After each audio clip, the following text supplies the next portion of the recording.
ಮೊದಲಿಗೆ the commerce institute of global ಅಕಾಡೆಮಿಗೆ ಎಲ್ಲ ಕಾಮರ್ಸ್ ಸ್ಟೂಡೆಂಟ್ಸ್ಗೆ ಸ್ವಾಗತವನ್ನು ಕೋರುತ್ತಾ ಜರ್ನಲ್ ಎಂಟ್ರೀಸ್ ಬಗ್ಗೆ ನಾವು ಸರಣಿ ಯೂಟ್ಯೂಬ್ಗಳನ್ನು ಪ್ರಸ್ತುತಪಡಿಸುತ್ತಿದ್ದೇವೆ.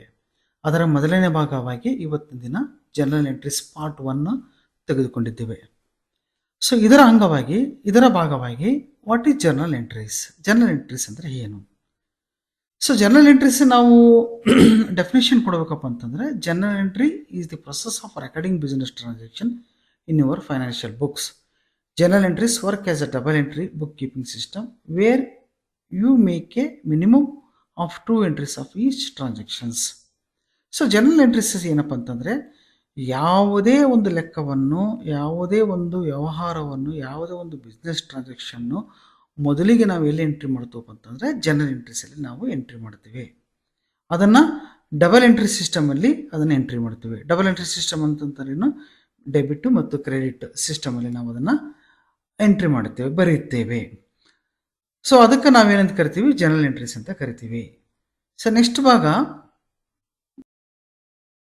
ಭಾಗ ಏನಪ್ಪ ಅಂತಂದರೆ ಆ್ಯಸ್ ಎನಿ ಫೈನಾನ್ಷಿಯಲ್. ಸೊ ಮುಂದಿನ ಭಾಗ ಏನಪ್ಪ ಅಂತಂದರೆ, what is debit and what is credit. So debit ಅಂದರೆ ಏನು, ಕ್ರೆಡಿಟ್ ಅಂದರೆ ಏನು? ಡೆಬಿಟ್ ಅಂದರೆ ಏನಪ್ಪ ಅಂತಂದರೆ ವಾಟ್ ಕಮ್ಸ್ ಇನ್. ಕ್ರೆಡಿಟ್ ಏನಪ್ಪ ಅಂದರೆ ವಾಟ್ ಗೋಸ್ ಔಟ್. ಇದನ್ನು ಸಿಂಪಲ್ ಎಕ್ಸಾಂಪಲ್ ಹೇಳ್ಬೇಕಪ್ಪ ಅಂತಂದರೆ, ನಾನು ಯಾವುದೋ ಮಾರ್ಕೆಟಿಗೆ ಹೋಗಿ ಆ್ಯಪಲ್ ಪರ್ಚೇಸ್ ಮಾಡ್ತೀನಿ. ನನಗೆ ಬಂದಿದ್ದೇನೋ ಆ್ಯಪಲ್ ಈಸ್ ಡೆಬಿಟ್, ಹೋಗಿದ್ದೇನು cash is credit. So apple account debited to cash account. So ಇದನ್ನು ನಾವು ಸಿಂಪಲ್ಲಾಗಿ ಹೇಳ್ಬೋದು. ಇನ್ನು ವ್ಯವಹಾರಕ್ಕೆ ಸಂಬಂಧಿಕವಾಗಿ ಹೇಳ್ಬೋದಪ್ಪ ಅಂತಂದರೆ, ನಾವು ಯಾವುದೇ ಒಂದು ವ್ಯವಹಾರ ಮಾಡಬೇಕಾದ್ರೆ ಯಾರೋ ಒಬ್ಬರನ್ನ ಗುಮಾಸ್ತರು ನಾವು ಅಪಾಯಿಂಟ್ ಮಾಡ್ಕೊಂಡಿರ್ತೀವಿ, ಅಥವಾ ಯಾರೋ ಒಬ್ಬ ಕ್ಲರ್ಕ್ನ ಅಪಾಯಿಂಟ್ ಮಾಡ್ಕೊಂಡಿರ್ತೀವಿ, ಅಥವಾ ಸ್ಯಾಲ್ರಿ ಅಂತ ಕೊಡ್ತೀವಿ ನಾವು. ಸೊ ಸ್ಯಾಲ್ರಿ ಅಂತ ಕೊಟ್ಟಾಗ ನಾವು ಅವ್ರ ಕಡೆಯಿಂದ ನಾವೇನು ಮಾಡಿರ್ತೀವಿ, ಸರ್ವಿಸನ್ನು ತೆಗೆದುಕೊಂಡಿರ್ತೀವಿ. ಅದಕ್ಕೆ ನಾವೇನಂತ ಬರ್ತೀವಿ, ಸ್ಯಾಲ್ರಿ ಅಂತ ಕೊಡ್ತೀವಿ. ಸ್ಯಾಲ್ರಿ ಅಂತ ಬರೀಬೇಕಾಗುತ್ತೆ.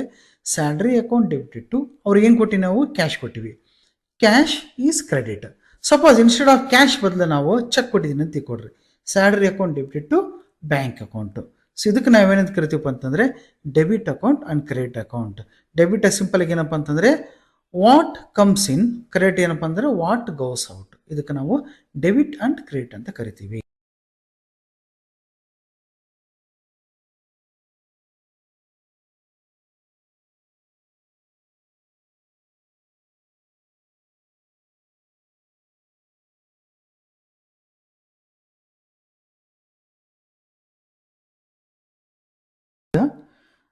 ಈಗ ಜರ್ನಲ್ ಎಂಟ್ರೀಸ್ ರೂಲ್ಸ್ ಬಗ್ಗೆ ಮಾತಾಡೋಣ.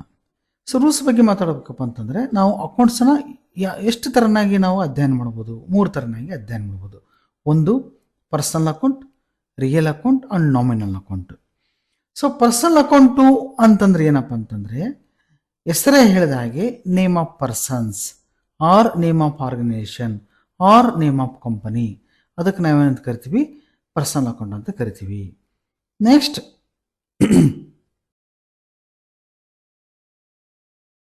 ಅಕೌಂಟ್. ನಾಮಿನಲ್ ಅಕೌಂಟ್ ಏನಪ್ಪ ಅಂತಂದರೆ, ಯಾವುದೇ ಎಕ್ಸ್ಪೆನ್ಸಸ್ನ ಮತ್ತು ಯಾವುದೇ ಇನ್ಕಮನ್ನು ನಾವು ನಾಮಿನಲ್ ಅಕೌಂಟ್ ಅಂತ ಕರಿತೀವಿ. ಸೊ ಎಕ್ಸಾಂಪಲ್ಸ್ ಏನಪ್ಪ ಅಂತಂತಂದರೆ, ಇಲ್ಲಿ ನೋಡ್ರಿ, ನಾನು ಯಾವುದೇ ಸ್ಯಾಲ್ರಿ ಎಕ್ಸ್ಪೆನ್ಸಸ್ ಮಾಡಿದರೆ, ಅಥವಾ ವೇಜಸ್ ಕೊಟ್ಟರೆ, ಅಥವಾ ನಾನು ಯಾವುದಾದ್ರೂ ಇನ್ಕಮ್ನ ರಿಸೀವ್ ಮಾಡ್ಕೊಂಡ್ರೆ, ಅಡ್ಮಿಷನ್ ಫೀಸ್, ಸ್ಕೂಲಿಗಾದ್ರೆ ನನಗೆ ಅಡ್ಮಿಷನ್ ಫೀಸು, ಟ್ಯೂಷನ್ ಫೀಸ್ ಅಂತ ತೊಗೊತೀವಿ, ಇದು ಇನ್ಕಮ್ ಆಗುತ್ತೆ.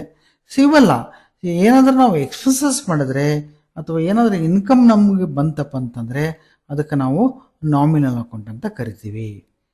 Next real account. So real account ಅಂತಂದರೆ ಯಾವುದೇ ಒಂದು ಅಸೆಟ್ಸನ್ನು ನಾವು ರಿಯಲ್ ಅಕೌಂಟ್ ಅಂತ ಕರಿತೀವಿ. So this account mainly deals with the intangible and tangible assets including plant and machinery, furniture, bank and cash account. Here, the value that comes into the business is entered into the debit column and the one going out is entered into the credit column. So this is double entry system. So ಯಾವುದೇ ಒಂದು assets, plant and machinery ಆಗಿರ್ಬೋದು, furniture ಆಗಿರ್ಬೋದು, ಬ್ಯಾಂಕಲ್ಲಿರ್ತಕ್ಕಂಥ balance ಆಗಿರ್ಬೋದು, ಅಥವಾ cash ಆಗಿರ್ಬೋದು, ಇದಕ್ಕೆಲ್ಲ ನಾವೇನಂತ ಕರಿತೀವಪ್ಪ ಅಂತಂದರೆ ರಿಯಲ್ ಅಕೌಂಟ್ ಅಂತ ಕರಿತೀವಿ.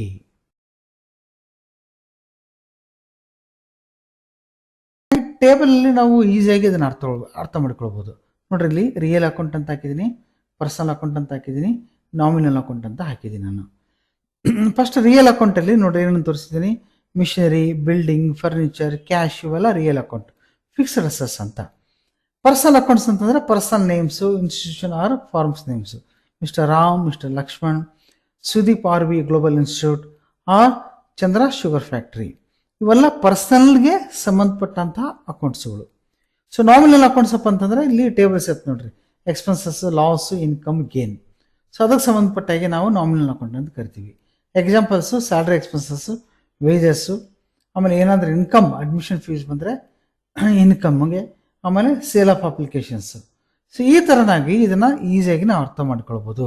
ರಿಯಲ್ ಅಕೌಂಟ್ ಅಂತಂದರೆ ಫಿಕ್ಸೆಡ್ ಅಸೆಟ್ಸು, ಪರ್ಸನಲ್ ಅಕೌಂಟ್ ಅಂತಂದರೆ ಯಾವುದು ಪರ್ಸನಲ್ ಹೆಸರು ಮತ್ತು institutions first name, nominal accounts ಅಂದರೆ ಎಕ್ಸ್ಪೆನ್ಸಸ್ ಮತ್ತು ಲಾಸಿಗೆ ಸಂಬಂಧಪಟ್ಟಿದ್ದು ಮತ್ತು ಇನ್ಕಮ್ಗೆ ಸಂಬಂಧಪಟ್ಟಿದ್ದು ಅಂತ ನಾವು ಅರ್ಥ ಮಾಡ್ಕೊಳ್ಬೇಕು.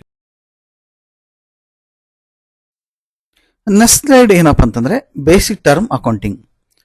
ನಾವು ಅಕೌಂಟಿಂಗ್ನ ನೀಟಾಗಿ ಟೆಕ್ನಿಕಲ್ ಆಗಿ ಬರೀಬೇಕಪ್ಪ ಅಂತಂದರೆ ಕೆಲವು ಬೇಸಿಕ್ ಟರ್ಮ್ ಅಕೌಂಟಿಂಗ್ ನಮಗೆ ಗೊತ್ತಿರಬೇಕು. ಅವು ಯಾವಪ್ಪ ಅಂತಂದ್ರೆ ನಿನಗೆ first one account, a record that tracks all financial transactions related to a specific assets, liability, equity, revenue or expenses. Accounts are used to organize financial data and prepare financial statements.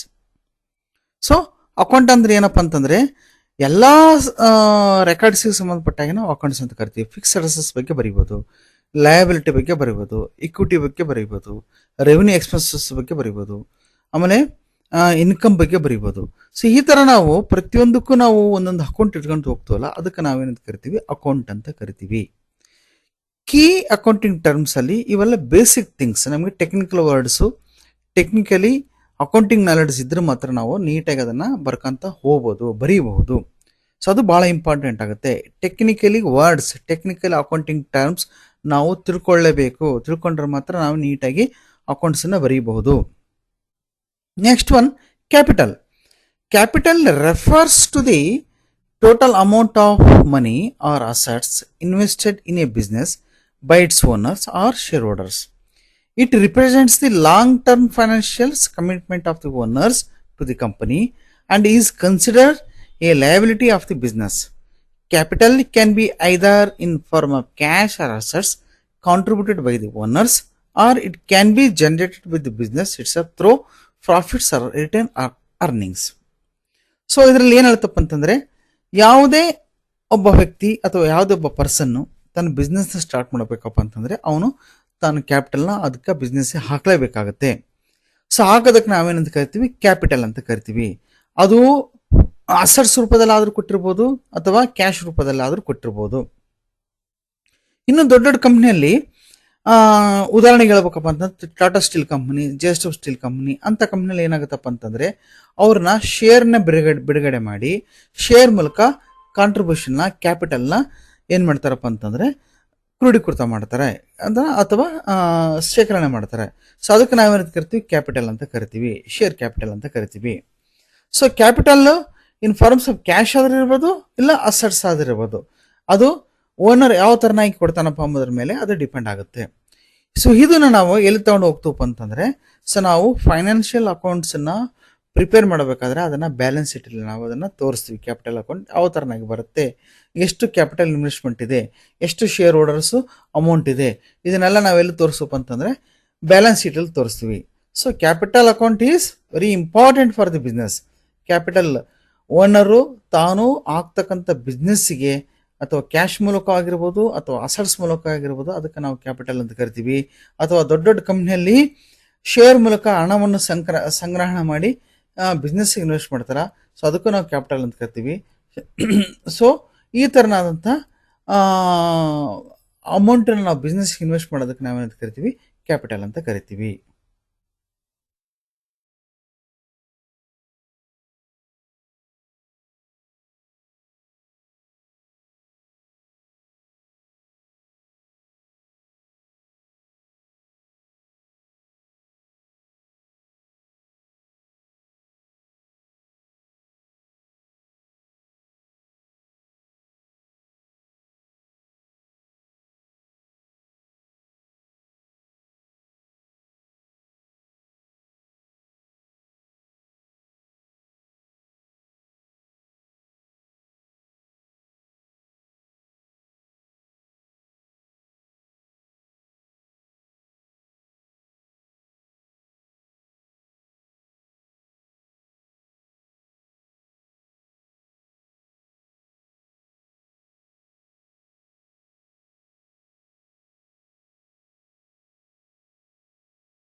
Next slide ಏನಪ್ಪ ಅಂತಂದ್ರೆ revenue expenditure. These kind of expenditure that incur to maintain operate a business or such as rent, salaries and supplies and utilities. So revenue expenditure ನಾವು ಯಾವುದಕ್ಕೆ ಬಳಕೆ ಮಾಡ್ತೀವಪ್ಪ ಅಂತಂದ್ರೆ ದಿನನಿತ್ಯ business ನಡೆಸಲಿಕ್ಕೆ ನಾವು ಈ ಎಕ್ಸ್ಪೆಂಡಿಚರ್ ಮಾಡ್ತೀವಿ. ಉದಾಹರಣೆಗೆ ರೆಂಟ್ ಕೊಡ್ತೀವಿ, ಬಿಲ್ಡಿಂಗ್ ರೆಂಟ್ ಕೊಡ್ತೀವಿ, ಸ್ಯಾಲ್ರಿ ಕೊಡ್ತೀವಿ, ಸಪ್ಲೈಯರ್ಸ್ಗೆ ಅಮೌಂಟ್ ಕೊಡ್ತೀವಿ. ಸೊ ಇದಕ್ಕೆ ಏನಂತ ಕರಿತೀವಪ್ಪ ಅಂತಂದ್ರೆ ರೆವೆನ್ಯೂ ಎಕ್ಸ್ಪೆಂಡಿಚರ್ ಅಂತ ಕರಿತೀವಿ. ನೆಕ್ಸ್ಟ್ ನಂಬರ್ 4 ಬಂದು ಕ್ಯಾಪಿಟಲ್ ಎಕ್ಸ್ಪೆಂಡಿಚರ್. ಕ್ಯಾಪಿಟಲ್ ಎಕ್ಸ್ಪೆಂಡಿಚರ್ ಏನಪ್ಪ ಅಂತಂದ್ರೆ ಕ್ಯಾಪಿಟಲ್ ನ ನಾವು ಇನ್ಕ್ರೀಸ್ ಮಾಡಲಿಕ್ಕೆ, ಬಿಲ್ಡಿಂಗ್ ಕಟ್ಸ್ಲಿಕ್ಕೆ, ಮಿಷನರಿ ತರಲಿಕ್ಕೆ, ಇಕ್ವಿಪ್ಮೆಂಟ್ಸ್ ತರಲಿಕ್ಕೆ ನಾವೇನ್ ಮಾಡ್ತೀವಿ, ಕ್ಯಾಪಿಟಲ್ ನ ಯೂಸ್ ಮಾಡ್ತೀವಿ. ಸೊ ಅದಕ್ಕೆ ನಾವೇನಂತ ಕರಿತೀವಿ, ಕ್ಯಾಪಿಟಲ್ ಎಕ್ಸ್ಪೆಂಡಿಚರ್ ಅಂತ ಕರಿತೀವಿ. Next assets. ಅಸೆಟ್ಸ್ ಏನಪ್ಪಾ ಅಂತಂದ್ರೆ ಕಂಪ್ನಿಯಲ್ಲಿ ಯಾವ ಯಾವ ಅಸೆಟ್ಸ್ ಇರ್ತಾವ, ಯಾವ ಆಸ್ತಿಗಳು ಇರ್ತವೆ, ನಾವು ಅದಕ್ಕೆ ಅಸೆಟ್ಸ್ ಅಂತ ಕರಿತೀವಿ. ಉದಾಹರಣೆಗೆ ಬಿಲ್ಡಿಂಗಿಗೂ ನಾವು ಅಸೆಟ್ಸ್ ಅಂತ ಕರಿತೀವಿ, ಮಿಷನರಿಗೂ ನಾವು ಅಸೆಟ್ಸ್ ಅಂತ ಕರಿತೀವಿ, ಫರ್ನಿಚರ್ಗೂ ನಾವು ಅಸೆಟ್ಸ್ ಅಂತ ಕರಿತೀವಿ. ನೆಕ್ಸ್ಟ್ ನಂಬರ್ 6 ಏನಪ್ಪಾ ಅಂತಂದ್ರೆ balance sheet.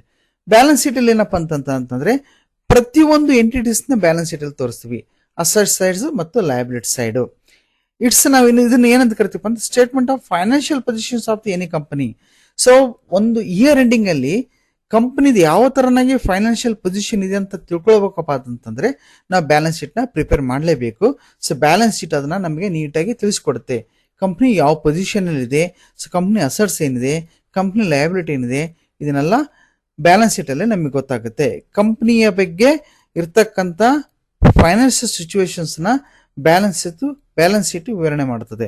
So balance sheet ಮೂಲಕ ಕಂಪ್ನಿ ಈ ವರ್ಷ ಎಷ್ಟು ಲಾಭ ಆಗಿದೆ, ಆಮೇಲೆ ಕಂಪ್ನಿಗೆ ಎಷ್ಟು ಸಾಲ ಇದೆ, ಕಂಪ್ನಿಗೆ ಎಷ್ಟು ಆಸ್ತಿ ಇದೆ, ಕಂಪ್ನಿನ ಯಾರ್ಯಾರಿಗೆ ದುಡ್ಡು ಕೊಡಬೇಕು, ಕಂಪ್ನಿಗೆ ಯಾರ್ಯಾರು ಇನ್ನೂ ದುಡ್ಡು ಕೊಡಬೇಕು, ಕಂಪ್ನಿಯಿಂದ ಯಾರ್ಯಾರಿಗೆ ದುಡ್ಡು ಹೋಗಬೇಕು. ಸೊ ಇದನ್ನೆಲ್ಲ ಎಲ್ಲಿ ಗೊತ್ತಾಗುತ್ತಪ್ಪ ಅಂತಂದ್ರೆ ಬ್ಯಾಲೆನ್ಸ್ ಶೀಟ್ ಅಲ್ಲಿ ಗೊತ್ತಾಗುತ್ತೆ. ನೆಕ್ಸ್ಟ್ ನಂಬರ್ 7 ಏನಪ್ಪ ಅಂತಂದ್ರೆ cash. Next slide cash. An assets representing the money on hand and balances in bank accounts. Cash ಏನಪ್ಪ ಅಂತಂದ್ರೆ ಸೊ ಕೈಯಲ್ಲಿ ಇರ್ತಕ್ಕಂಥ ದುಡ್ಡು, ಕಂಪ್ನಿ ಇರ್ತಕ್ಕಂಥ ದುಡ್ಡು ನಾವೇನಂತ ಕರಿತೀವಿ, ಕ್ಯಾಶ್ ಅಂತ ಕರಿತೀವಿ. ಇದನ್ನ ಬ್ಯಾಲೆನ್ಸ್ ಶೀಟ್ ಅಲ್ಲಿ ಕರೆಂಟ್ ಅಸೆಟ್ಸ್ ಅಲ್ಲಿ ತೋರಿಸ್ತೀವಿ ನಾವು. Accounts payable and receivable. ನೋಡ್ರಿ, ನಾವು ಈ ವರ್ಷ ನಾವು ರೆಂಟ್ ನ ನಾವು ಮುಂದರ್ಸ ಕೊಡ್ತೀವಿ. ಈ ವರ್ಷ ಮಾರ್ಚ್ ತಿಂಗಳು ಸ್ಯಾಲ್ರಿನ ನಾವು ಏಪ್ರಿಲ್ ಮಂತ್ ಅಲ್ಲಿ ಕೊಡ್ತೀವಿ. ಅದಕ್ಕೆ ನಾವೇನಂತ ಕರಿತೀವಿ, ಅಕೌಂಟ್ಸ್ ಪೇಯಬಲ್ ಅಂತ ಕರಿತೀವಿ. ಆಮೇಲೆ ಈ ವರ್ಷ ನಮಗೆ ಬರಬೇಕಾದಂತ ಆದಾಯ ಅಂದ್ರೆ ಸಪೋಸ್ ಅಡ್ಮಿಷನ್ ಫೀಸ್ ಈ ವರ್ಷ ಸಂಬಂಧಪಟ್ಟಿದ್ದು, ಬಟ್ ನೆಕ್ಸ್ಟ್ ಇಯರ್ ಬರುತ್ತೆ, ಅದನ್ನ ನಾವು ರಿಸೀವಬಲ್ ಅಂತ ತಗೊಂತೀವಿ.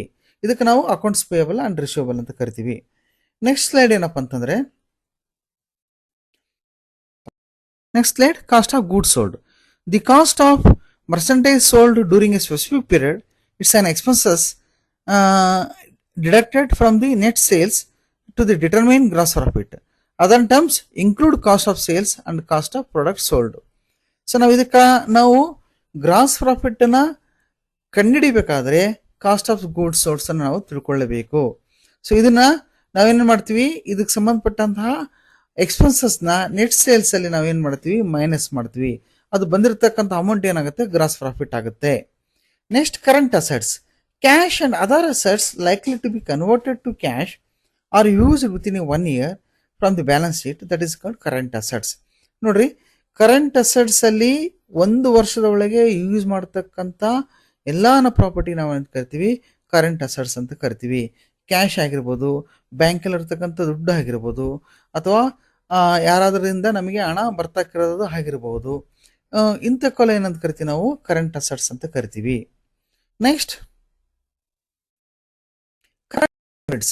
ಕರೆಂಟ್ ಲಯಬಿಲಿಟೀಸ್ ಏನಪ್ಪ ಅಂತಂದ್ರೆ liabilities that are due to be paid within 1 year of the balance sheet date.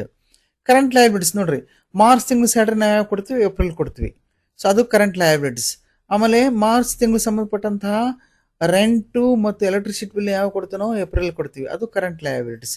ಆಮೇಲೆ ನಾವು ಯಾರ ಹತ್ರ ಸಾಲ ಇಸ್ಕೊಂಡಿದ್ರೆ ಅದನ್ನ ನೆಕ್ಸ್ಟ್ ಇಯರ್ ಕೊಡ್ತೀವಿ, ಅದು ಕರೆಂಟ್ ಲಯಬಿಲಿಟೀಸ್. ಇಂಥವಕ್ಕೆಲ್ಲ ಏನಂತ ಕರಿತೀವಪ್ಪ ಅಂತಂದ್ರೆ ಕರೆಂಟ್ ಲಯಬಿಲಿಟೀಸ್ ಅಂತ ಕರಿತೀವಿ. Next depreciation expenses. The amount of depreciation recognised during specific physical period.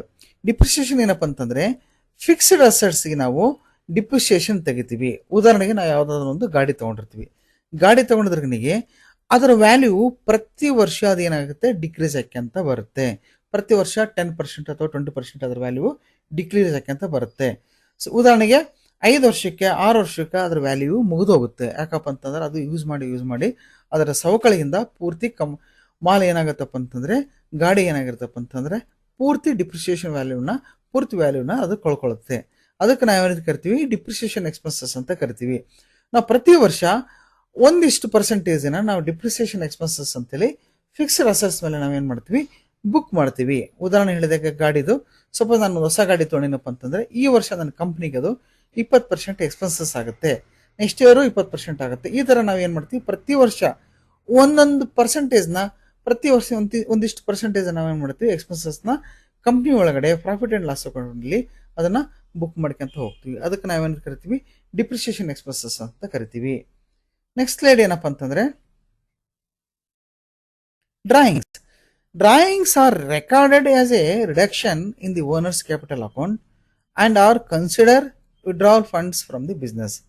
So owner ಏನು ಮಾಡ್ತಾನಪ್ಪ ಅಂತಂದ್ರೆ, ತಾನು ಹಾಕಿರ್ತಕ್ಕಂಥ ಬಂಡವಾಳದಲ್ಲಿ, ತಾನು ಹಾಕಿರ್ತಕ್ಕಂಥ ಅಸೆಟ್ಸ್ ಅಲ್ಲಿ, ಅಥವಾ ತಾನು ನಡೆಸಕ್ಕಂಥ ಬಿಸ್ನೆಸ್ ಅಲ್ಲಿ ಕೆಲವೊಂದು ಸಾರಿ ಏನು ಮಾಡ್ತಾನ, ತನ್ನ ಪರ್ಸನಲ್ ಅಕೌಂಟಿಗೆ ಅದರಿಂದ ದುಡ್ಡು ತೆಗಿತಾನ. ಸಪೋಸ್ ತಾನೊಂದು 10,000 ಹಾಕಿದ್ರೆ 1,000 ರೂಪಾಯಿ ತನ್ನ ಪರ್ಸನಲ್ ಅಕೌಂಟಿಗೆ ಪರ್ಸನಲ್ ಯೂಸಿಗೆ ಅಂತ ತೊಗೊಂಡಾಗ ಅದೇನಾಗುತ್ತೆ, ಡ್ರಾಯಿಂಗ್ಸ್ ಆಗುತ್ತೆ. ಆಮೇಲೆ ಉದಾಹರಣೆ ಇನ್ನೂ ಸಿಂಪಲ್ ಆಗಿ ಹೇಳ್ಬೇಕಪ್ಪ ಅಂತಂದ್ರೆ, ಸೊ ಯಾವುದಾದ್ರೂ ಒಂದು ಬಿಸ್ನೆಸ್ ಮಾಡ್ಬೇಕಾದ್ರೆ ಯಾವುದಾದ್ರು ಒಂದು ಮಾಲ್ ಇರುತ್ತೆ, 1,000 ರೂಪಾಯಿ ಮಾಲ್ ಇರುತ್ತೆ, ಅದು ಪರ್ಸನಲ್ ಯೂಸಿಗಾಗಿ ಒಂದು 100 ರೂಪಾಯಿ ಮಾಲು ತಾನು ತಗೋತಾನ, ಅದನ್ನು ಕೂಡ ನಾವೇನಂತ ಕರಿತೀವಿ, ಡ್ರಾಯಿಂಗ್ಸ್ ಅಂತ ಕರಿತೀವಿ. ಯಾವುದೇ ಒಂದು ಬಿಸ್ನೆಸ್ ಅಲ್ಲಿ ತಾನು ಹಾಕಿರ್ತಕ್ಕಂಥ ಬಂಡವಾಳದಲ್ಲಿ ಅಥವಾ ತಾನು ನಡೆಸ್ತಕ್ಕಂಥ ಬಿಸ್ನೆಸ್ ಅಲ್ಲಿ ಯಾವುದೇ ಒಂದು ಭಾಗವನ್ನು ತನ್ನ ಪರ್ಸನಲ್ ಯೂಸಿಗೆ ತೊಗೊಂಡ್ರಿಗೆ ನಾವೇನು ಕರಿತೀವಿ, ಅದನ್ನ ಡ್ರಾಯಿಂಗ್ಸ್ ಅಂತ ಕರಿತೀವಿ. Next slide. Accrued expenses are incurred during the current year but payment not made. ನೋಡ್ರಿ, ಇಲ್ಲಿ ಏನಾಗತ್ತಪ್ಪ ಅಂತಂದ್ರೆ, ಆ ವರ್ಷ ಬಿಸ್ನೆಸ್ ಇಯರ್ಗೆ ಸಂಬಂಧಪಟ್ಟ ಹಾಗೆ ಎಕ್ಸ್ಪೆನ್ಸಸ್ ಆಗಿರುತ್ತೆ, ಬಟ್ ನಾವೇನು ಮಾಡಿರ್ತೀವಿ, ಪೇಮೆಂಟ್ ಮಾಡಿರೋದಿಲ್ಲ. ಉದಾಹರಣೆಗೆ ಏನಾಗ್ತಪ್ಪ ಅಂತಂದ್ರೆ, ಬಿಲ್ಡಿಂಗ್ ಇರ್ತೀವಿ, ರೆಂಟ್ ಕೊಟ್ಟಿರಂಗಿಲ್ಲ, ಎಲೆಕ್ಟ್ರಿಸಿಟಿ ಯೂಸ್ ಮಾಡ್ತಿರ್ತೀವಿ, ಎಲೆಕ್ಟ್ರಿಸಿಟಿ ಬಿಲ್ ಕೊಟ್ಟಿರಂಗಿಲ್ಲ. ಬಟ್ ಆ ಒಂದು ಎಕ್ಸ್ಪೆನ್ಸಸ್ ಏನಿದೆಯಲ್ಲ ಆ ವರ್ಷಕ್ಕೆ ಸಂಬಂಧಪಟ್ಟಿದ್ದದು. ಸೊ ನಾವೇನ್ ಮಾಡಬೇಕು, ಆ ವರ್ಷನ ಅದನ್ನ ಎಕ್ಸ್ಪೆನ್ಸಸ್ ಅನ್ನ ಬರಿಬೇಕಾಗುತ್ತೆ. ಸೊ ಅದಕ್ಕೆ ಏನೇನು ಕರಿತೀವಿ ನಾವು, ಅಕ್ರೂಡ್ ಎಕ್ಸ್ಪೆನ್ಸಸ್ ಅಂತ ಕರಿತೀವಿ. ಆ ವರ್ಷಕ್ಕೆ ಸಂಬಂಧಪಟ್ಟಂತಹ ಎಕ್ಸ್ಪೆನ್ಸಸ್ನ ಅಕ್ರೂಡ್ ಎಕ್ಸ್ಪೆನ್ಸಸ್ ಅಂತ ಕರಿತೀವಿ. ಆ ವರ್ಷಕ್ಕೆ ಸಂಬಂಧಪಟ್ಟಂತಹ ಇನ್ಕಮ್ ಅನ್ನ ಅಕ್ರೂಡ್ ಇನ್ಕಮ್ ಅಂತ ಕರಿತೀವಿ. ಉದಾಹರಣೆಗೆ ಯಾವುದೊಂದು ಮಗು ಈ ವರ್ಷದಲ್ಲಿ ಅಡ್ಮಿಷನ್ ಆಗಿರುತ್ತೆ ಒಂದು ಸ್ಕೂಲಲ್ಲಿ, ಆ ವರ್ಷ ಅಡ್ಮಿಷನ್ ಫೀಸನ್ನ ಆ ಮಗು ಕಟ್ಟಿರಂಗಿಲ್ಲ, ನೆಕ್ಸ್ಟ್ ಇಯರ್ ಕಟ್ಟಿರ್ಬೋದು. ಆದರೆ ಆ ವರ್ಷಕ್ಕೆ ಆ ಮಗು ಅಮೌಂಟ್ ಕಟ್ಲಿ ಬಿಡ್ಲಿ, ಬಟ್ ನಮಗೆ ಅದು ಇನ್ಕಮ್ ಅಂತಾನೆ ಟ್ರೀಟ್ ಆಗುತ್ತೆ. ಯಾಕಪ್ಪ ಅಂದ್ರೆ ಆ ಮಗು ಆ ವರ್ಷ ಪೂರ್ತಿ ಸ್ಕೂಲಿಗೆ ಬಂದಿರೋದ್ರಿಂದ ನಾವೇನಂತ ಕರಿತೀವಿ, ಅದನ್ನ ಸೊ ಇನ್ಕಮ್ ಅಂತ ಕನ್ಸಿಡರ್ ಮಾಡ್ತೀವಿ. ಇದನ್ನ ನಾವು ಅಕ್ರೂಡ್ ಇನ್ಕಮ್ ಅಂತ ಕರಿತೀವಿ. ನೆಕ್ಸ್ಟ್ ಡೇಟರ್ಸ್. ಸಂಡೇ ಡೇಟರ್ಸ್ ಏನಪ್ಪ ಅಂತಂದ್ರೆ, ನಮಗೆ ಬರ್ತಕ್ಕಂಥ ಎಲ್ಲಾ ಸಾಲಗಳಿಗೆ ಅಥವಾ ನಮಗೆ ಬರ್ತಕ್ಕಂಥ ಎಲ್ಲಾ ಹಣಗಳಿಗೆ, ಎಲ್ಲ ದುಡ್ಡಿಗೆ ನಾವೇನಂತ ಕರಿತೀವಿ, ಸಂಡೇ ಡೇಟರ್ಸ್ ಅಂತ ಕರಿತೀವಿ. ನಾವು ಏನು ಮಾಡಿರ್ತೀವಿ, ಸಾಲ ಕೊಟ್ಟಿರ್ತೀವಿ, ಮಾಲನ್ನು ಸಾಲ ಕೊಟ್ಟಿರ್ತೀವಿ ಅಥವಾ ದುಡ್ಡನ್ನು ಸಾಲ ಕೊಟ್ಟಿರ್ತೀವಿ. ಅದಕ್ಕೆ ನಾವೇನಂತ ಕರಿತೀವಿ, ಆ ಮೂಲಕ ನಾವು ಅವರಿಂದ ನಾವು ಹಣವನ್ನು ವಸೂಲು ಮಾಡ್ತೀವಿ. ಸೊ ಅದು ಟೆಕ್ನಿಕಲ್ ಟರ್ಮ್ ಏನಪ್ಪ ಅಂತಂದ್ರೆ ಸಂಡೇ ಡೇಟರ್ಸ್ ಅಂತ ಕರಿತೀವಿ.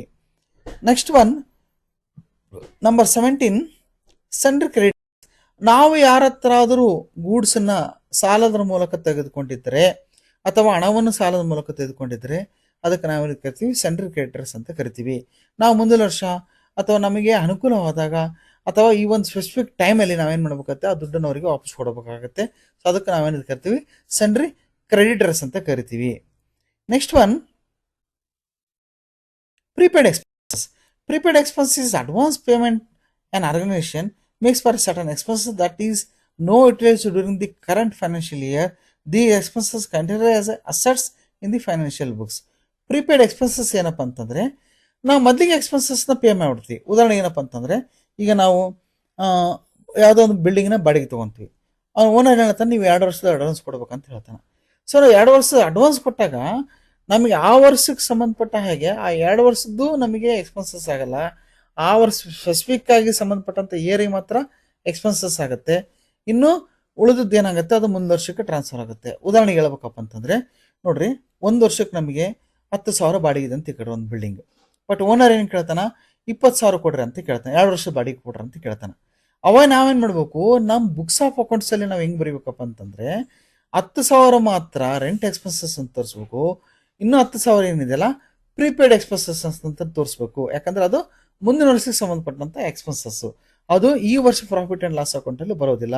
ಅದು ಎಲ್ಲಿ ಬರುತ್ತಪ್ಪ ಅಂತಂದರೆ ಬ್ಯಾಲೆನ್ಸ್ ಶೀಟಲ್ಲಿ ಕರೆಂಟ್ ಅಸೆಟ್ಸಲ್ಲಿ ನಾವು ಅದನ್ನು ತೋರಿಸ್ತೀವಿ. ನೀವು ಎಕ್ಸಾಂಪಲ್ ಮಾಡಬೇಕಾದ್ರೆ ಫೈನಲ್ ಅಕೌಂಟ್ ಮಾಡಬೇಕಾದ್ರೆ ಇದೆಲ್ಲ ನಿಮಗೆ ನೀಟಾಗಿ ಅರ್ಥ ಆಗುತ್ತೆ.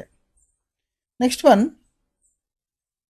ಸ್ಲೈಡಲ್ಲಿ ಜರ್ನಲ್ ಎಂಟ್ರಿನ ಯಾವ ಥರನೇ ಬರೀಬೇಕು, ಅದರ ಫಾರ್ಮೆಟ್ ಏನು ಅಂತ ನಿಮ್ಗೆ ಹೇಳ್ಕೊಡ್ತಾನೆ. ಅದರ ಫಾರ್ಮೆಟ್ ನೋಡ್ರಿ, ಇಲ್ಲಿ ನೀವು ನೀಟಾಗಿದ್ರಿ, ನಾನು ಚಿತ್ರ ಸಮೇತ ನಾನು ಹಾಕಿದ್ದೀನಿ ಇಲ್ಲಿ. ಸೊ ಫಸ್ಟ್ ಒಂದೇನು date, next particulars, next L F ಅಂದರೆ ಲೆಡ್ಜರ್ ಫೋಲಿಯೋ, ಅದು ಹೇಳ್ತಾನೆ ನಾನು ಹೆಂಗಂತೇಳಿ. ಆಮೇಲೆ ಡೆಬಿಟ್ ಅಮೌಂಟ್, ಆಮೇಲೆ ಕ್ರೆಡಿಟ್ ಅಮೌಂಟು. ಇಲ್ಲಿ ನೋಡ್ರಿ, ಫಸ್ಟ್ ನಾವೇನು ಬರೀಬೇಕು, ಡೇಟ್ ಬರೀಬೇಕು. ಇಲ್ಲಿ ಪರ್ಟಿಕ್ಯುಲರ್ಸಲ್ಲಿ ಏನು ಡೆಬಿಟ್ ಆಗುತ್ತೆ, ಏನು ಕ್ರೆಡಿಟ್ ಆಗುತ್ತೆ, ಅವನ ನರೇಷನಲ್ಲಿ ಸಂಕ್ಷಿಪ್ತವಾಗಿ ಅದ್ರ ಸಂಬಂಧಪಟ್ಟ ವ್ಯವಹಾರದ ಬಗ್ಗೆ ನಾವು ಬರೀಬೇಕು. ಅದು ಪರ್ಟಿಕ್ಯುಲರ್ಸ್ ಕಾಲಮ್ ಆಗುತ್ತೆ. ಸಪೋಸ್ ಉದಾಹರಣೆಗೆ ನಾನು ಬಜಾರಕ್ಕೆ ಹೋಗಿ ಒಂದು ಬನಾನಾ ತೊಗೊಂತೀನಿ, ನಾವು ಬಂದಿದ್ದೇನು ಬನಾನಾ. ಸೊ ಬನಾನಾ ಅಕೌಂಟ್ ಡೇಟಾರ್, ನಾವು ಕೊಟ್ಟಿದ್ದೇನು ಅವರಿಗೆ, ಕ್ಯಾಶ್ ಕೊಟ್ಟಿದ್ದೀನಿ, ಟು ಕ್ಯಾಶ್ ಅಕೌಂಟು. ಇಲ್ಲಿ ಏನು ಬರೀಬೇಕು ನಾವು ನರೇಷನಲ್ಲಿ, ಬೀಯಿಂಗ್ ಬನಾನಾ ಪರ್ಚೇಸ್ಡ್. ಸೊ ಈ ಥರ ಆಯಿತು. ಇದು ಎಲ್ ಎಫ್ ಏನಪ್ಪ ಅಂತಂದರೆ ಲೆಡ್ಜರ್ ಫುಲ್. ನೀವು ಲೆಡ್ಜರ್ ಮಾಡಬೇಕಾದ್ರೆ ನಿಮ್ಗೆ ಹೇಳ್ಕೊಡ್ತೀವಿ ನಾವು. ಲೆಡ್ಜರ್ ಅಕೌಂಟ್ ನಾವೇನು ಮೇಂಟೈನ್ ಮಾಡ್ತೀವಲ್ಲ ಮ್ಯಾನುವಲ್, ಈಗೆಲ್ಲ ಸಿಸ್ಟಮ್ ಬಂದಿದೆ ಟ್ಯಾಲಿ ಒಳಗಡೆ, ಅದು ಇರೋದ್ರಿಂದ ಲೆಡ್ಜರ್ ಫುಲ್ಲಿಗೆ ಹಾಕಲ್ಲ. ಮೊದಲಿಗೆ ಸಿಸ್ಟಮಲ್ಲಿ ಏನು ಮಾಡ್ತಾರಪ್ಪ ಅಂದರೆ ಲೆಡ್ಜರಲ್ಲಿ ಅದನ್ನು ನೀಟಾಗಿ ಬರಿತಿದ್ರು. ಇಲ್ಲಿ ನಾವು ಜನರಲ್ ಎಂಟ್ರಿಲಿ ಆ ಲೆಡ್ಜರ್ ನಂಬರ್ನ ಹಾಕ್ತಾಯಿದ್ರು. ಅದಕ್ಕೆ ನಾವು ಲೆಡ್ಜರ್ ಫೋಲಿ ಅಂತ ಕರಿತೀವಿ. ಇಲ್ಲಿ ಡೆಬಿಟ್ ಅಮೌಂಟ್, ನಾನು ಆಗಲೇ ಉದಾಹರಣೆ ಕೊಟ್ಟಿಲ್ಲ, ಬನಾನಾ ಅಮೌಂಟ್ ಎಷ್ಟು 10 ರೂಪಾಯಿ ಕೊಟ್ಟು ನಾವು ಬನಾನಾ ತೊಗೊಂಡಿದ್ರೆ, ಸೊ ಬನಾನಾ ಅಮೌಂಟ್ ಡೆಬಿಟೆಡಲ್ಲಿ ಬರುತ್ತೆ. ಆಮೇಲೆ ಕ್ಯಾಶ್ ಕೊಟ್ಟಿರ್ತಾನಲ್ಲ, ಟು ಕ್ಯಾಶ್ ಅಂತ ಹೇಳಿದ್ನಲ್ಲ, ಅದು ಕ್ರೆಡಿಟಲ್ಲಿ ಬರುತ್ತೆ. ಇದು ಫಾರ್ಮೆಟ್. ಇದೇ ಫಾರ್ಮೆಟಲ್ಲಿ ನಾವು ಅದನ್ನು ಜನರಲ್ ಎಂಟ್ರೀಸನ್ನು ನಾವು ಬರಿತಾ ಹೋಗಬೇಕು. ಇದು ಸ್ಟ್ಯಾಂಡರ್ಡ್ ಫಾರ್ಮೆಟ್ ಇದು. ನೆಕ್ಸ್ಟ್ ಇಲಿಸ್ಟ್ರೇಷನ್ಸ್ ನೋಡಿ, ಇದನ್ನು ಎಲ್ಲ ನೀವು ಬರ್ಕೊಡ್ರಿ, ನೀಟಾಗಿ ಬರ್ಕೊಂಡ್ರೆ ನಾನು ಇದನ್ನು ನೀಟಾಗಿ ಅದನ್ನು ಎಕ್ಸ್ಪ್ಲೇನ್ ಮಾಡ್ತಾ ಹೋಗ್ತೀನಿ. ಎಕ್ಸ್ಪ್ಲೇನ್ ಮಾಡ್ಕೊಂತ ಹೋದರೆ ನಿಮಗೆ ಅರ್ಥ ಆಗುತ್ತೆ ಹೆಂಗಂತೇಳಿ. ನೋಡಿ, first one, salary paid ₹10,000 by cash to the staff. Machinery purchase worth ₹5,000 by issued cheque. Puja expenses paid ₹500 by cash. Prepaid rent ₹500 by cash. Sujata started business with a cash ₹5,000. Sold goods worth ₹4,000 on credit to Rama. Sujata ₹1,000 in cash for her personal use from her business. Electricity bill for the year is ₹1,000 but not paid. Interest income ₹2,000 related to the current year is due on the balance sheet date. Pass the necessary journal entries. So ಅಂತ 9 examples ನಾನು ಕೊಟ್ಟಿದ್ದೀನಿ.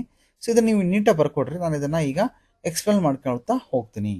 ಈಗ ನೋಡ್ರಿ, ಈಗ first one ಏನಿದೆ, salary paid to the staff ಅಂತಿದೆ. Salary paid. So first example ಏನು, salary paid ₹10,000 by cash to the staff. ನಾನೇನು ಮಾಡಿದ್ದೀನಿ, ಸ್ಯಾಲ್ರಿಗೆ ₹10,000 ಕೊಟ್ಟಿದ್ದೀನಿ. ಆಫರ್ ಮಾಡಿರೋದೇನು, ಸರ್ವಿಸ್ನ ಆಫರ್ ಮಾಡಿದ್ದೀನಿ. ಸೊ ಸ್ಯಾಲ್ರಿ ಪೇ ಮಾಡಿದ್ದೀನಿ. Salary account debtor 10,000 to cash account ₹10,000 being salary paid. So salary ಏನಾಯಿತು, debit ಆಯಿತು. ಸೊ ಕ್ಯಾಶ್ ಏನಾಯಿತು, ಕ್ರೆಡಿಟ್ ಆಯಿತು. Next, machinery purchase worth ₹5,000 by issued cheque. ನಾನೇನು ಮಾಡಿದ್ದೀನಿ, ಮಿಷನರಿನ ಪರ್ಚೇಸ್ ಮಾಡಿದ್ದೀನಿ. ಬಂದಿದ್ದೇನು, ರಿಸೀವಿಂಗ್ ಆಸ್ಪೆಕ್ಟ್ ಏನು, ಮಿಷನರಿ ಅಕೌಂಟ್ ಡೇಟಾರ್ ಹೋಗಿದ್ದೇನು, ಅಮೌಂಟ್ ಹೋಗಿದೆ, ಬೈ ಬ್ಯಾಂಕ್ ಹೋಗಿದೆ, to bank account. So machinery account debtor 5,000 to bank account 5,000. Narration ಏನು, being missionary purchased. Next example, puja expenses paid ₹500 by cash. Cash ಮೂಲಕ ಪೂಜಾ ಎಕ್ಸ್ಪೆನ್ಸಸ್ನ ಪೇ ಮಾಡಿದ್ದೀನಿ ನಾನು. ಹೋಗಿದ್ದೇನೆ ಕ್ಯಾಶ್, ಬಂದಿದ್ದೇನಪ್ಪ ಅಂತಂದರೆ ಪೂಜಾ ಎಕ್ಸ್ಪೆನ್ಸಸ್ ನಮಗೆ ಪೇ ಮಾಡಿದ್ದೀನಿ ನಾನು. Pooja expenses account debtor to cash account 500. ನರೇಷನ್ನಲ್ಲಿ being pooja expenses paid. Next one, prepaid rent ₹500 by cash. Prepaid rent pay ಮಾಡಿದ್ದೀನಿ ನಾನು. So prepaid rent account debtor 500 to cash account 500 being prepaid rent paid. Next one, ಕ್ಯಾಪಿಟಲ್ನ business ನಾನು capital ಹಾಕಿದ್ದೀನಿ. Sujata started business with a cash ₹5,000. So ನಾನು ಹೋಗಿದ್ದೇನೆ, ನಂದು 5,000 ಬಿಸ್ನೆಸ್ಸಿಗೆ ಹೋಗಿದೆ. ಸೊ ಬಿಸ್ನೆಸ್ ಆಫರ್ ಮಾಡಿದೆ, ಬಿಸ್ನೆಸ್ ಬಂದಿದೆ 5,000. ಸೊ ಕ್ಯಾಶ್ ಅಕೌಂಟ್ ಡೇಟಾರ್, ಸೊ ಯಾವ್ದ್ರ ಮೂಲಕ ಬಂದಿದೆ, ಪರ್ಸನ್ ಇದು ಬಂದಿದೆ ಅಥವಾ ಓನರ್ ಬಂದಿದೆ, ಯಾವ್ದ್ರ ಮೂಲಕ ಬಂದಿದೆ, ಕ್ಯಾಪಿಟಲ್ ಮೂಲಕ ಬಂದಿದೆ. So to capital account. So narration ಏನು ಬರಬೇಕು, being capital introduced. Cash account data to capital account. Next one, Rama sold goods worth rupees 4,000 on credit to the Rama. ನಾನು ರಾಮಾಗೆ ಏನು ಮಾಡಿದ್ದೀನಿ, ಕ್ರೆಡಿಟ್ ಸೇಲ್ ಮಾಡಿದ್ದೀನಿ, ಕ್ರೆಡಿಟ್ ಕೊಟ್ಟಿದ್ದೀನಿ, ನನಗೆ ಕ್ಯಾಶ್ ಏನು ಬಂದಿಲ್ಲ, ಮುಂದೆ ಕೊಡ್ತಂತ ಹೇಳಿದ್ದಾನೆ ರಾಮ. ಸೊ ಅದಕ್ಕೆ ಏನು ಮಾಡ್ತೀನಿ, ರಾಮ ಅಕೌಂಟಿಗೆ ನಾನು ಏನು ಮಾಡ್ತೀನಿ, ಡೆಬಿಟ್ ಮಾಡ್ತೀನಿ. Rama account debtor 4,000 to sales account 4,000 being credit sales ಮಾಡಿದ್ದೀನಿ ನಾನು. Next one, so seventh one ಏನು, Sujata rupees 10,000 in cash for our personal use from our business ಮೂಲಕ 10,000 ರುಪೀಸ್ ತೊಗೊಂಡಿದ್ದಾಳೆ. ಸ್ವಲ್ಪ ಉದಾಹರಣೆ ನೀವು ಅನ್ಕೊಡ್ರಿ, ಸುಜಾತ 10,000 ರುಪೀಸ್ ಬಿಸ್ನೆಸ್ ಇನ್ವೆಸ್ಟ್ ಮಾಡಿದ್ದಾಳೆ, ಅದರಲ್ಲಿ 1,000 ರೂಪಾಯಿ ಪರ್ಸನಲ್ ಯೂಸಿಗೆ ತೊಗೊಂಡಿದ್ದಾಳೆ. ಸೊ ಪರ್ಸನಲ್ ಯೂಸಿಗೆ ತೊಗೊಂಡಾಗ ಏನಾಗುತ್ತೆ, ಡ್ರಾಯಿಂಗ್ಸ್ ಆಗುತ್ತೆ. ಯಾವುದೇ ಒಂದು ಪರ್ಸನಲ್ ಯೂಸಿಗೆ ಮಾಲನ್ನು ತೊಗೊಳ್ಳಿ, ಗೂಡ್ಸನ್ನು ತೊಗೊಳ್ಳಿ ಅಥವಾ ಕ್ಯಾಶನ್ನು ತೊಗೊಳ್ಳಿ, ಅದಕ್ಕೆ ನಾವೇನು ಕರಿತೀವಿ, ಡ್ರಾಯಿಂಗ್ಸ್ ಅಂತ ಕರಿತೀವಿ. ಎನಿ ಪರ್ಸನಲ್ ಯೂಸ್, ಅದಕ್ಕೆ ಏನು ಬರ್ತೀವಿ ನಾವು ಇಲ್ಲಿ, drawings account data to cash account 1,000 rupees. ನರೇಶನಲ್ಲಿ being cash withdrawn for personal use. Next number 8, so electricity bill for the year is rupees 1,000 but not paid. ಇಲ್ಲಿ ಏನಾಗಿದೆ, ಎಲೆಕ್ಟ್ರಿಸಿಟಿ ಬಿಲ್ ಬಂದಿದೆ ಆ ಪರ್ಟಿಕ್ಯುಲರ್ ಇಯರ್ದು, ಆ ವರ್ಷದ್ದು, ಬಟ್ ಇನ್ನು ನಾವು ಪೇ ಮಾಡಿಲ್ಲ. ಆದ್ರೆ ನಾವು ಇಲ್ಲಿ ಎಕ್ಸ್ಪೆನ್ಸಸ್ನ ಬುಕ್ ಮಾಡಬೇಕಾಗತ್ತೆ. ಸೊ ಹೆಂಗೆ ಬುಕ್ ಮಾಡ್ತೀವಿ, electricity expenses debtor to electricity expenses payable account 10,000 ಅದನ್ನು ಪೇಯಬಲ್ ಅಂತ ನಾವು ಇಟ್ಕೊಳ್ತೀವಿ. ಅದನ್ನು ನೆಕ್ಸ್ಟ್ ಇಯರ್ ಪೇ ಮಾಡ್ಬೋದು, ಅಥವಾ ನಮ್ಮ ಹತ್ರ ದುಡ್ಡು ಯಾವಾಗಿರುತ್ತೋ ಅವಾಗ ಪೇ ಮಾಡ್ಬೋದು. ನರೇಶನಲ್ಲಿ ಬೀಯಿಂಗ್ ಎಲೆಕ್ಟ್ರಿಸಿಟಿ ಎಕ್ಸ್ಪೆನ್ಸಸ್ ಬುಕ್ಡ್. ಇದು ನೋಡ್ರಿ ಕರೆಂಟ್ ಲಯಬಿಲಿಟೀಸ್ ಆಗುತ್ತೆ, ಬ್ಯಾಲೆನ್ಸ್ ಶೀಟ್ ಅಲ್ಲಿ ಬರುತ್ತೆ. Last one, interest income rupees 2,000 related to the current year is due on the balance sheet date. ನಮಗೆ ಇಂಟ್ರೆಸ್ಟು ಬರಬೇಕಾಗಿದೆ, ಯಾವುದೋ ಒಬ್ಬರಿಗೆ ನಾವು ಅಮೌಂಟನ್ನು ಕ್ರೆಡಿಟ್ ಮೂಲಕ ಕೊಟ್ಟಿದ್ದೀವಿ, ಸೊ ಅದಕ್ಕೆ ಸಂಬಂಧಪಟ್ಟ ಇಂಟ್ರೆಸ್ಟ್ ಬರಬೇಕಾಗಿದೆ, ಬಟ್ ಬಂದಿಲ್ಲ. ಬಟ್ ಆ ಒಂದು ಪರ್ಟಿಕ್ಯುಲರ್ ಇಯರ್ಸ್ ಅದು ಸಂಬಂಧಪಟ್ಟಿದ್ದು. ಸೊ ನಾವು ಅದಕ್ಕೆ ನಾವೇನು ಮಾಡ್ಕೋತೀವಿ, ಈ ವರ್ಷನೇ ನಾವು ಅದನ್ನ ಇನ್ಕಮನ್ನು ಬುಕ್ ಮಾಡಬೇಕಾಗತ್ತೆ.